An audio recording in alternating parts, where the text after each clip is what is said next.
Compote Centerpiece. This is called a compote, anything that's like an elevated dish.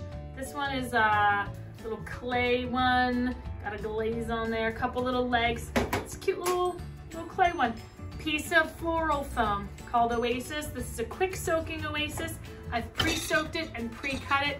I'm putting it in the compote. I'm gonna take my Oasis tape it down, and then we're gonna green it up.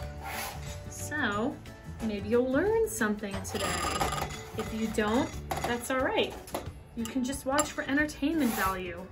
Okay, so this is ready to go. I've added water to it. We'll probably add water at the end, but we're gonna start greening it up. I'm gonna start with Myrtle. This is a great greenery. Comes in nice long pieces. I'm cutting more than just the top off. I'm also cutting off little sections. You can see here, there's a lot to work with. I would never wanna just cut one part of it off and then throw this away. There's a lot of good resources on this. So some people like to rip it first and then give it a little trim. A little trimmed stem is gonna be better than that sort of a bottom. We want a nice clean cut. You can use pruners, or you can do what I do and use a floral knife. Like and subscribe to my channel and I'll show you how to use a floral knife.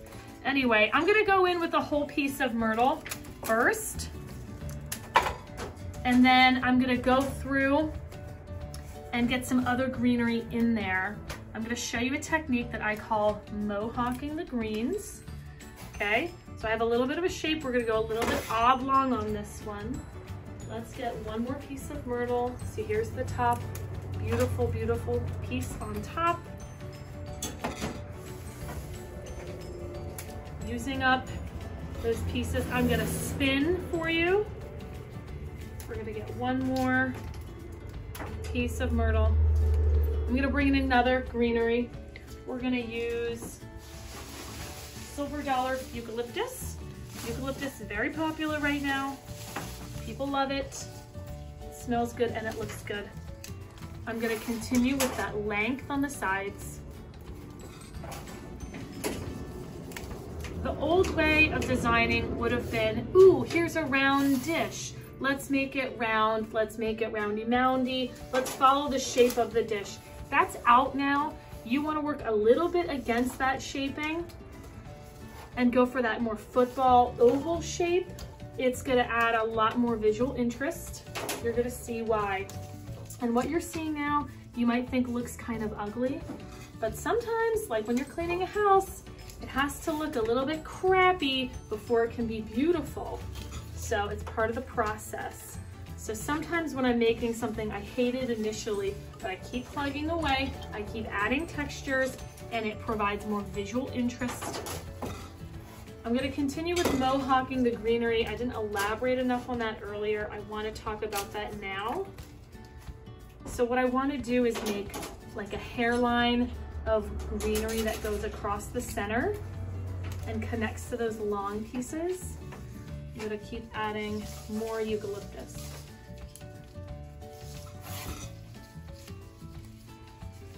See how we have like a nice mohawk going on here? I haven't paid too much attention to these sides. I'm going to, but I'm gonna go in with shorter pieces. This is supposed to be a bit taller for this style of arrangement. We're gonna get another kind of greenery. Let's use Italian Ruscus. Again, a very long piece of greenery. I'm gonna be able to get tons of pieces from this. This is half the height of me. We're just layering in all this greenery to create interesting texture. Shorter pieces, I'm gonna go in on these sides to create a shorter look. See how we're getting that mohawked look?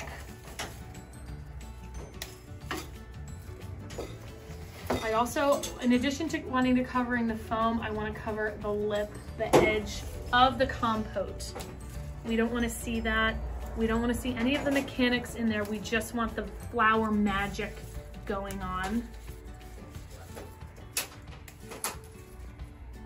Now, just me making this video could be controversial because I'm using floral foam, which is a little bit taboo right now. It's not sustainable. And I will speak on that for a second in that I love going foam free, and I'm gonna show you how to do foam free arrangements another time. But sometimes for the sake of time or how long I need this to last, or for the style of the arrangement, it just does make sense to use floral foam. So something to consider when you're working is, do I need to use foam or can I use chicken wire? Do I have to be foam free? That's something that you can ask yourself wedding by wedding basis.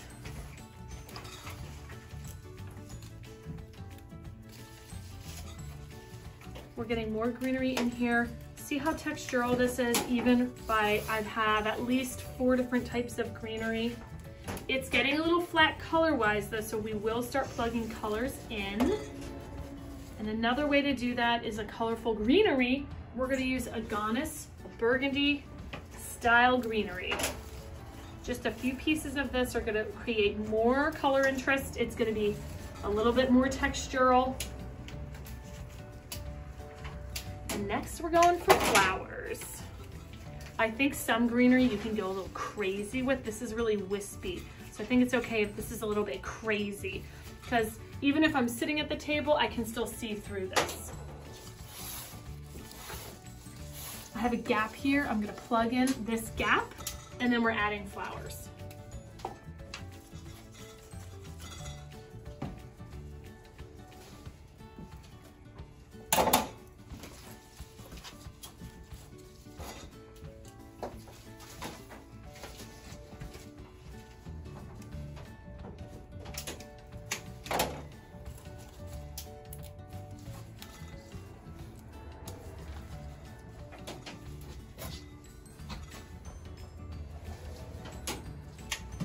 Okay, we're gonna add flowers. We're gonna start with our long spiky flowers. This is Snapdragon. Some people like to use stock or delphinium to get that spike in there. I like to go by the time of the year. It's Snapdragon season. This is good quality stuff that's in season. It's gonna add length for me.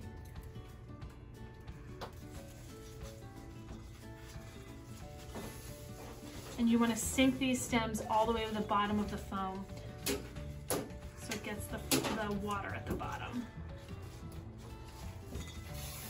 Instead of just going here and here, we want that visual interest. I like to do like a hang 10 sign or a sideways peace sign. We're going to do the hang 10 for this one. We're going to add our bigger blooms. These are just Burgundy Dispuds. One on either side.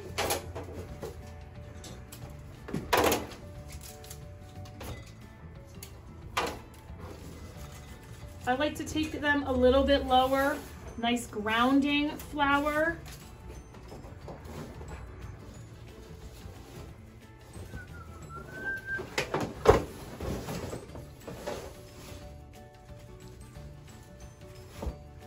We're going to bring in some Sahara Roses. This is what I would consider to be sort of a medium-sized bloom. We'll put 4 in each of these. This is going to help with what I describe as a marbleization of colors, because I have white in here. You can almost see that pinky champagne tone. Acts as a great liaison between this dark burgundy and the white. So I like to go long with one. Always take off some of your leaves, take off these outside petals. Put one over here. I'll spin for you. We broke one, that happens, so you're gonna wanna save it for corsage.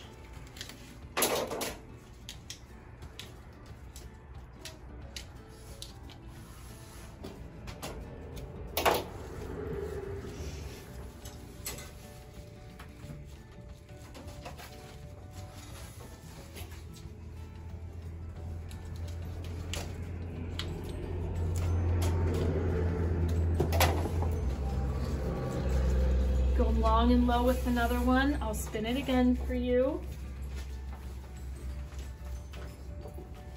Okay, we're bringing in a totally different color and we're gonna marble this color as well. This is called Agapanthis.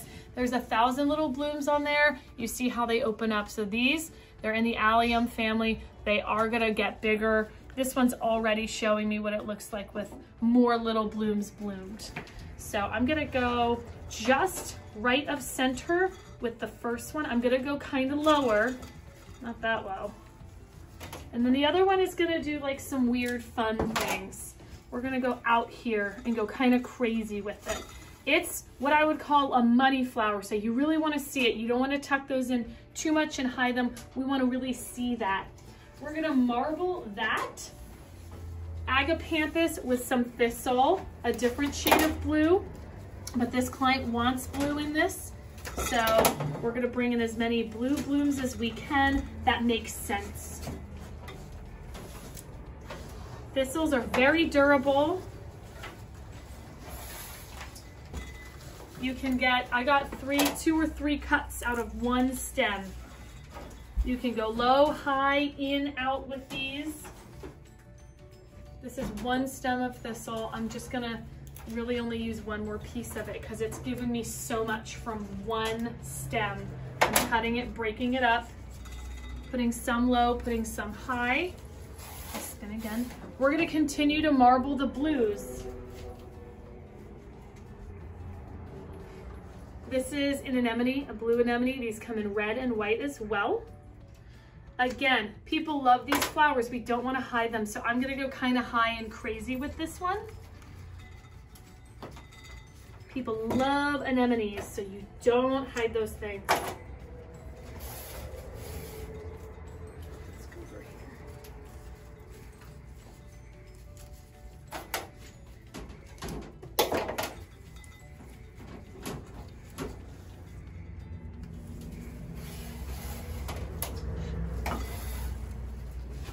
The last thing we're gonna bring in before we add filler is Ranunculus, another popular flower. These can be small, medium, or large. These are definitely giving me a bigger bloom.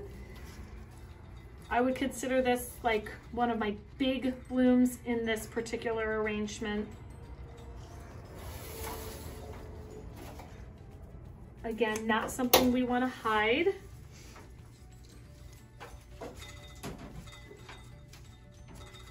Is that glass clinking like driving anybody nuts, or we don't care? We don't care about it. Okay, last thing, filler. I stay away from things like Lemodium or baby's breath that have a dated feel to me. Wax flower is nice. You can go in, out. This is really good quality wax flower. So we're gonna fill some of the gaps that you see with the wax.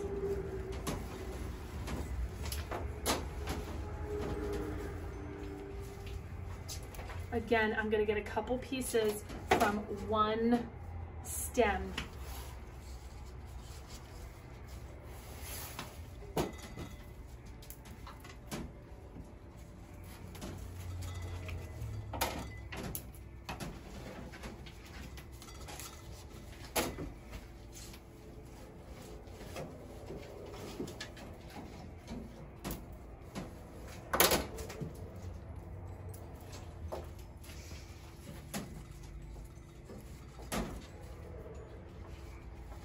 Got nice ins and outs going on with that.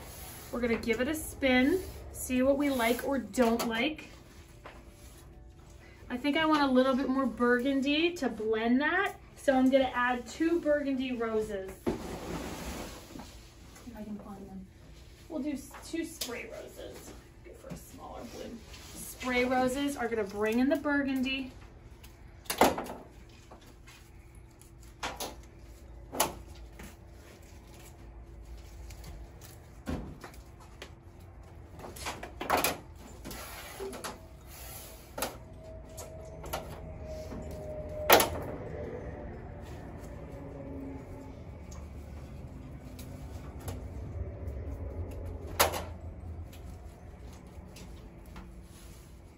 Tiny bit more Agonis, more burgundy, marbling the colors. I hope this looks nice to people. Do we like this? Do we hate it?